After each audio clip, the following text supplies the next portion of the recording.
I'm not the first person to notice that there are basically three things that unite human beings across cultures.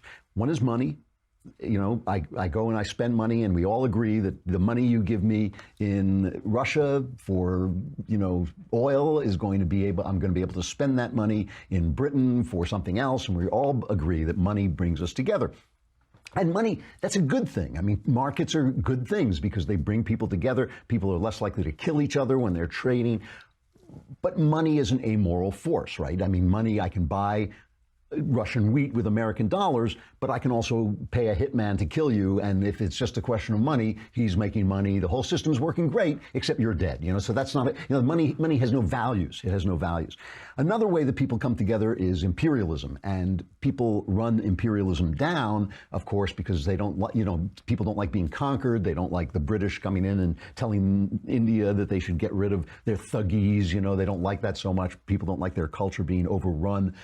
But at the same time, there is a certain logic to imperialism, especially if it's done without arms, it's done through trade or through culture, that the country that works best tends to get furthest. There's a reason that Rome becomes an empire, Greece becomes an empire, the British became an empire. There really were good systems that were spreading to other countries. And as many Indian people said, that the British actually did give things to their culture that improved the culture. So imperialism, of course, it has its bad things. We don't want to go in conquering people. It just seems unfair. It's bloody. Who wants it? Who needs it? It leaves all this bitterness behind.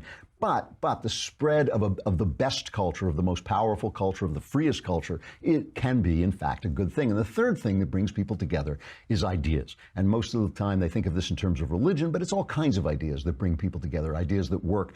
And of course, ideas can be a wonderful force for good. I think they are the most powerful force for good. Our ideas, good ideas, are better than bad ideas and keep us from killing each other. And so a religion like Christianity, which features love, which says that all people have dignity because they're made in God's image, that in loving God we love our neighbor.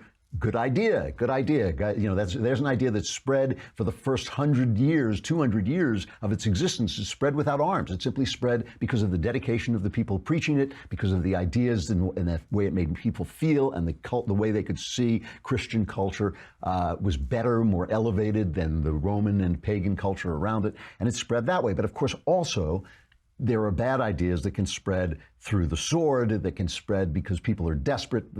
Socialism is a bad idea that spreads because people are, immersed in poverty and corruption. I think Islam is a bad idea that spread because it unified these Arab tribes into one great army at this exact moment when Rome was crumbling. These are bad ideas can spread too.